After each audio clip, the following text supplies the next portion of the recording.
जय माता दी मित्रों माँ काल का एस्ट्रोलॉजी चैनल में आप सभी का हार्दिक स्वागत है। अगर आपने चैनल को सब्सक्राइब नहीं किया है तो चैनल को सब्सक्राइब करें और बेल आइकन को प्रेस करें ताकि आप हमारी लेटेस्ट वीडियो को देख सकें। गुरु मिथुन राशि में 14 मई से आएंगे। गुरु की सीधी दृष्टि अष्टम भाव पर पड़ेगी।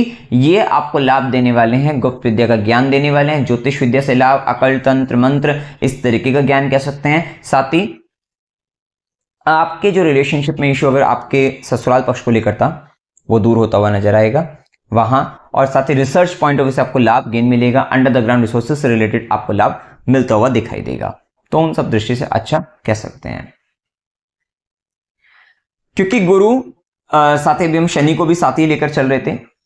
तो गुरु शनि जैसे कि मैंने बताया सीधी दृष्टि पड़ती, वहीं शनिदेव की दशम दृष्टि भी अष्टम भाव पर है। विशेष कर्म रहेंगे, मतलब आने वाला जो समय है 29 मार्च के बाद से 14 मई के बाद से गुरु और शनि दोनों का गोचर 8वें घर पर है। 8th हाउस एक्टिवेशन में रहेगा।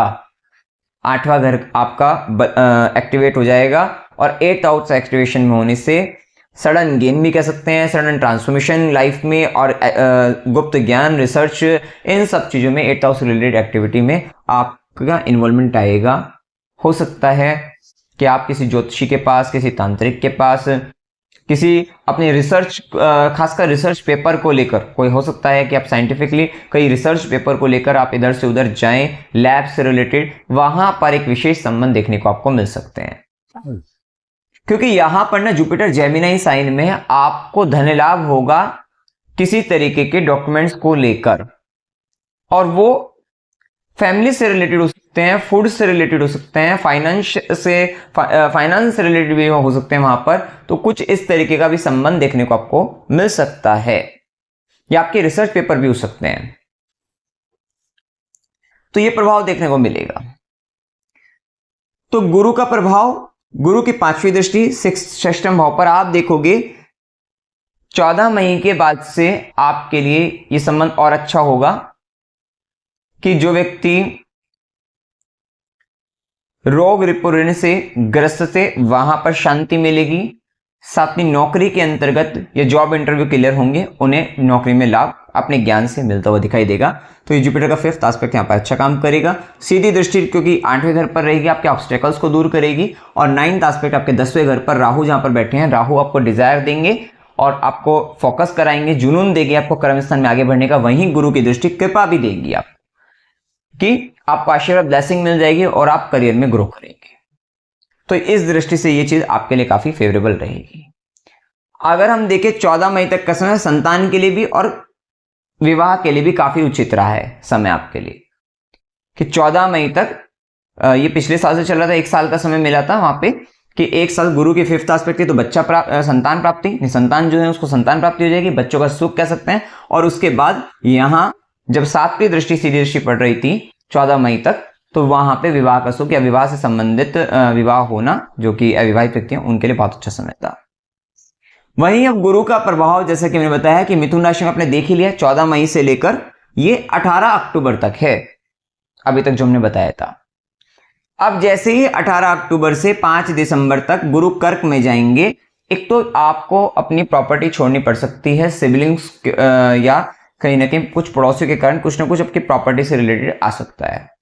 ठीक है, तो कुछ ये स्थिति देखने को आपको मिलेंगी, या प्रॉपर्टी से रिलेटेड कुछ वाद विवाद स्थिति सिबलिंग्स के बीच में, ये स्थिति आपको 18 अक्टूबर से 5 दिसंबर के बीच में, जिस समय जुपिटर कर्क राशि के अंतर्गत गुरु गोचर करेंगे, वहां हो सकती है। लेकिन इन टाइम आपके 5th एस्पेक्ट पड़ेगी 7th हाउस पर, जो कि आप अपने पार्टनर का बहुत बच्चे की तरह से केयर करते हुए नजर आओगे, और या अविवाहित व्यक्तियों के विवाह के लिए फिर एक समय तब मिलेगा। या तो 14 मई तक मिल रहा था विवाह के लिए समय, या फिर 18 अक्टूबर से फिर 5 दिसंबर के बीच में यहां आपकी शादी का समय आपको मिलेगा।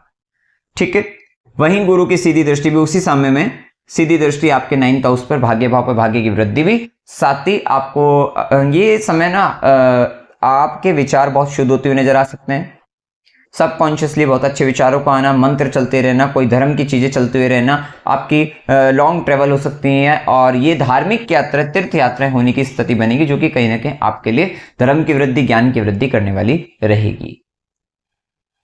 ये समय में कहीं ना कहीं क्योंकि आपका 11th और इच्छा पूर्ति भाव का स्वामी 3rd हाउस में जा रहा है, आप देख लेना 18 अक्टूबर से 5 दिसंबर के बीच में आपकी यात्राएं होंगी। आपकी इनकम को लेकर, सोर्स ऑफ इनकम हो सकता है कि आप कोई सोर्स ऑफ इनकम नया जनरेट करने वाले हो, उसको लेकर आपकी यात्राएं बढ़ी हो, और वो हो सकता है किसी प्रॉपर्टी से रिलेटेड, व्हीकल से रिलेटेड किसी जगह में, या कुछ आप कहीं ना कहीं घर से संबंधित किस तरीके की चीजों में डील करते हो तो वहां पर आपकी हो, ये सब होने की संभावना बनेगी। मतलब जॉब के अंतर्गत भी है तो हो सकता है कि आपको कहीं बाहर भेज दिया जाए, ट्रैवलिंग में आप भी रहो और कहीं ना कहीं बाहर भेज दिया तो वहां से आपको गेन प्रॉफिट होते हुए दिखाई दे। ये 18 अक्टूबर से 5 दिसंबर के बीच में भी स्थिति देखने को मिलेगी, क्योंकि यहां बैठकर 11th लॉर्ड 3rd हाउस में बैठकर जुपिटर की 9th एस्पेक्ट भी आपका 11th हाउस पे आएगा, जो कि प्रमोशन को भी बताएगा। एक तरफ यहाँ पे कर्म और भाग्य का स्वामी 11वें घर में है, वहीं शनि का प्रभाव है, और शनि गुरु जहां पर मिल जाए वहां पर आपका हाउस एक्टिवेट हो जाता है। तो आप देखते हो कि शनि 11वें घर में है, गुरु की भी भाग्य की दृष्टि, नवी दृष्टि आपके 11वें घर में। 18 अक्टूबर से 5 दिसंबर का समय प्रमोशन टाइम है, इच्छा पूर्ति का समय है, लाभ का, ये ज्यादा अच्छा समय कह सकते हैं इस चीज को लेकर। ठीक है, तो ये इस तरीके से हम यहाँ पर अगर हम देखें तो ये समय आपके लिए काफी अच्छा है। थोड़ा सा ध्यान रखो अपने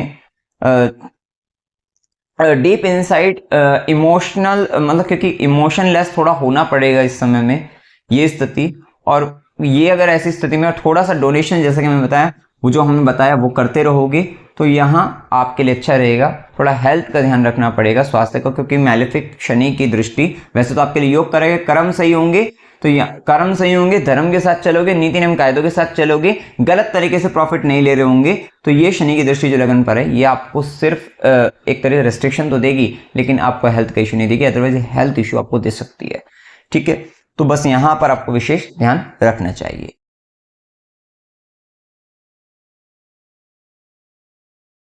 अब देखिए यहाँ उपाय क्या करना है। आदित्य हृदय स्तोत्र का पाठ करना है, जिससे कहीं ना कहीं डीप इनसाइड अगर आपको ऐसा लग रहा था किसी तरीके की पोजीशन आपकी जा रही है, उससे आपको वहां पर कहीं ना कहीं जो कॉन्फिडेंस लूज हो रहा था वो कॉन्फिडेंस आपका सही रहेगा। साथ ही गवर्नमेंट से रिलेटेड जो इश्यू आने थे वहां से बचे रहेंगे। तो आदित्य हृदय स्तोत्र का पाठ आपको करना है। साथ ही स्वास्थ्य की दृष्टि से, या जो हमने हृदय संबंधित परेशानी भी बताई थी, ये स्ट्रीट डॉग की सेवा और आदित्य हृदय स्तोत्र करने से ये आपको इस पर्टिकुलर टाइम में आपको लाभ देता रहेगा। तो मित्रों, जानकारी अगर आपको अच्छी लगी हो वीडियो को लाइक कीजिएगा, शेयर कीजिएगा और चैनल को सब्सक्राइब कीजिएगा। जय माता दी।